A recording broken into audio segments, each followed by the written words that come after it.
what's actually different now? We have digital tools, we write emails. I mean, when this whole thing started, sociographs were based on, let's say, analog communication or self-evidence. Is there something that changed through this digital transformation in terms of network analysis? So yes, there are a lot of things that changed, and some things didn't change. For example, at MIT, there was a guy called Alan, and he analyzed the communication between people in organizations. And what he found out in the 70s, that the more distant people are physically, the less they communicate with each other. And he called it Allen curve. It goes like that. So the closer people are, the more they talk to each other. And the farther away they are, or perhaps in a different building, the less communication happens. So then 30 or 40 years later, they said, well, now we have all these digital tools and emails and WhatsApp and Snapchat and whatever. So now it should change, because you can talk to anyone, everywhere in the world.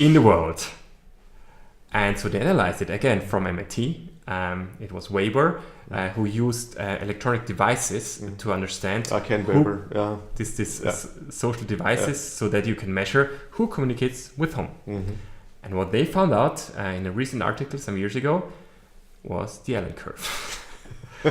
So although there are all these digital media, some social mechanisms or ideas still occur in organizations. So this is that there are some similarities, and there will be similarities for the next decades, presumably. And there are things that change completely, like the possibility of interacting with other people who are not physical proxime, so close to each other, are possibilities that help a lot. So if you think on networks, so if you know that people do not talk to each other so much if they're not close by, well, then you can use tools. And in organization, what we see is if you implement appropriate tools that people really want to use, and there's the need to use them, then they really help to connect, although they're not close by. They're in different buildings, in different locations, or even different countries. So that helps a lot in principle. Okay. But just using a tool and put it in there and say, now it will happen, now everything will work, that will not happen. The magic wand. But it's really interesting what you tell us about the Allen curve, because when we go into companies right now, they all want agility and agile teams and innovation teams, and we always tell them, just sit the people together in one room, have them in one room on one floor, because we want this osmosis, this communication osmosis. The communication can flow freely between those people.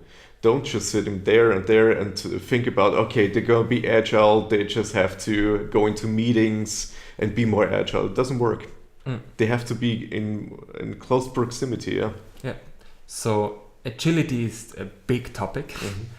And some people think that if they just use any of these methods, like design thinking, business model canvas, effectuation, whatsoever, that this will help for the whole organization.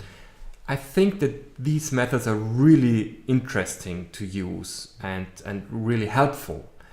And that you also need the mindset to use these agile methods. So it's not only the method, it's also what's your mindset, what's your culture, and how can you train this culture.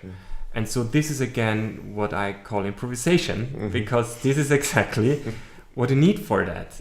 If you have sprints, then you have to adapt on new situation. You have to radically collaborate with other people.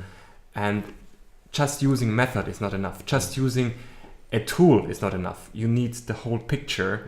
That hopefully it helps. So the mindset is the basis for all the methodologies. I think so. I think that just using a method or a tool is not enough. But just having a mindset is also not enough. I think you really need the different parts of the whole picture.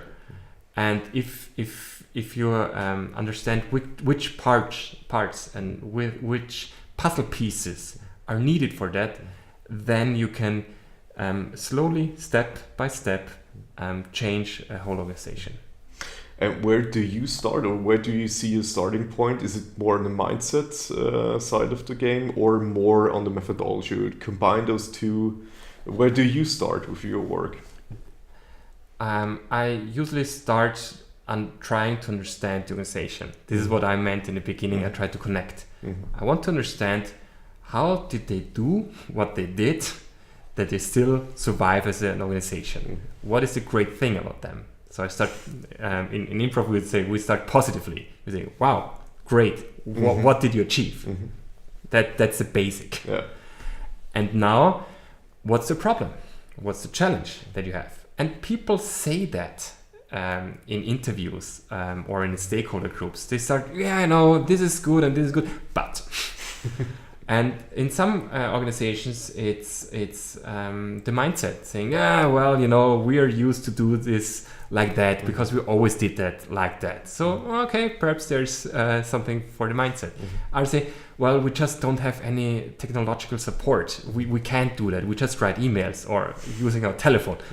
Well, there are some parts you can do. Or they say, we have just no clue how to proceed. Well, perhaps you can start thinking about methods.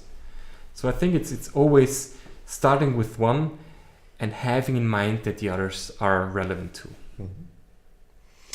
What did you change your mind about recently, and why? Many things. Choose the most important one. So, for example, I thought that resilience, agility, and improvisations are very different concepts. I thought like, okay, so this is resilience and this is agility and this is improvisation, and they have all the areas in which you can use them. But then I started reading and start talking to all the managers, and they use different words. So hardly no one use these words that I use. But what they say is something that combines these different methodology or theories. So we have to adapt faster, or we need shorter cycles, business cycles, or there's such a fast pace. How can we deal with that? Or big companies have the challenge that they say, well, there are these startups. They're so much faster. What can we do that we compete? So I think what I changed from myself is to combine the essence, what is behind the words. So it's not about resilience, it's not about agility, it's not about improvisation, it's about the way how we work and how to collaborate. And I think this is the essence, no matter what kind of word you use. And so I try to think and act upon these essential processes in a way. Okay.